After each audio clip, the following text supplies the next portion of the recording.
махаббат ертегісі 68-69 бөлімдері бүгінгі бөлімінде жылап отырып көрген кино болды. Өте қызықты.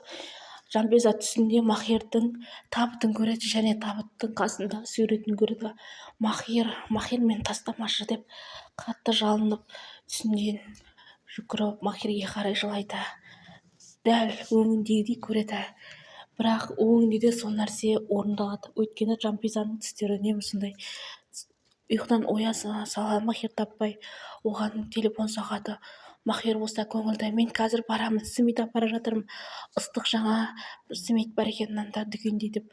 Осылай жолда келе жатыр. Алаңдама, шай қойып қой, екеуміз шай ішеміз дейді. Ал мұнда Мабеш апай Куршатқа бар шындықты айтып қойды. Өйткені ұлының тағы да бір жамандық жасайын деп жүргенін және Куршат пен Махирдің өлтірілетіндігін, Жанпезаның алып қашатындығын барлық жоспарын айтып қойды. Осы кезде Сабаш келді және ол тез кеттік бол, кейін дейді, қайда барасың, сенің есің дұрыс па, кет шық құра деп айқайлап жатса да тыңдамайды. Сосын Жанпеза жүгіріп барып қол сағатын, яғни қайда жүргенін білдіретін сағатты түнде ғана Махир сыйлаған, соны ала салды қалтасына. Осылайша Сабаш екі адамдарын алып Махирді ұрлап кетті. Бұның мақсаты Сабаштың Жанпезамен бірге болу. Осындай ақымақта болады екен ойы. Ал мұнда Куршат қайта Махирге Жанпезаға телефон соқса да өшірулі. Мұнда барлығы алаңдап жатыр, тіпті Сарадан сұрап жатыр. Илмаз әулеті тамақтанып жатыр. Осы кезде үйдегі кемпір Себда қайда, неге жүр дейді. Осы кезде Гүлзар жауап береді. Ол бір нәрсені анықтап жүр. Жадыгер қалды деген кім екен дейді. Жадыгер қалды деген Эфсана екен. Осыдан кейін телефон соғылады. Әрине Асап төреге. Асап төре телефонда кім дейді. Перман, ол ауруханада және қайғылы хабар болған жеткізеді. Яғни Перман қайтыс болды, апатқа ұшырап. Барлығы есеңгіріп қалады. Тіпті Гүлзардың туған інісі Перман не істерін білмей, шындық мүмкін келесі фильмде айтылатын болар. Асап төре жылап жібере жаздады. Тағы да тұяғынан айырылу оңай емес. Асырабын алып алған ұл болса да Асеп ханым жылап қалды. Себда бұл жағдайдан бейхабар, өйткені күйеуінен әлі де күдіктеніп жүр. Көңілді Махир үйіне келеді. Жанпеза деп айқайлайды. Шайың дайын ба? Мен келдім деп көңілденіп айқайлап ішке кіреді. Бірақ Жанпезаны таппайды.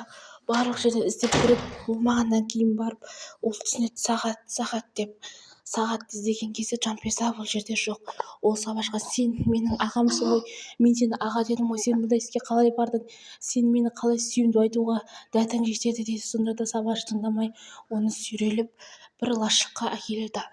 Лашықтың ішінде әдеттегідей Рашид көке отыр. Рашид көке, кел қарындасым, кел, мен өзімнің қарындасым, ешқандай зиянын тигізбеймін, тек сен ғана жай ғана жемтіксің. Қазір Махир келу керек. Біз Махир арамызда ғана жаумыз, сенің ешқандай кінәң жоқ, сені ешқашан саған тиіспейміз дейді. Ал мұнда Махир барлық сағаттың ізімен келе жатыр, бірақ телефоны зарядкасы өшіп қалады.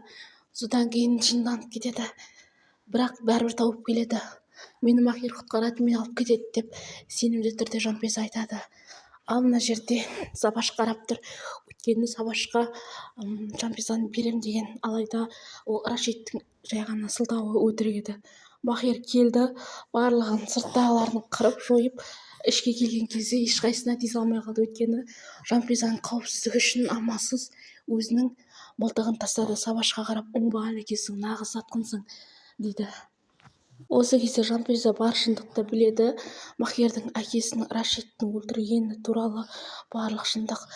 Рашид келісімге келейік, оның алдында құрған жоспарды Қасан мырзаға айтың, менің ешқандай қатысым жоқ екен дейді. Бірақ Махир келіспейді. Ал Сәлім келіп Жанпезаны алып кетіп, Махирді ұрып есінен танып қалған Махирді тастап кетеді. Ал мұнда Жанпезаны сүйреп алып барады. Махир, тұршы, мен сені сүйемін, Махир, мені құтқаршы деп айқайлап жатыр Жанпеза. Бірақ Махир ештеңе естімейді.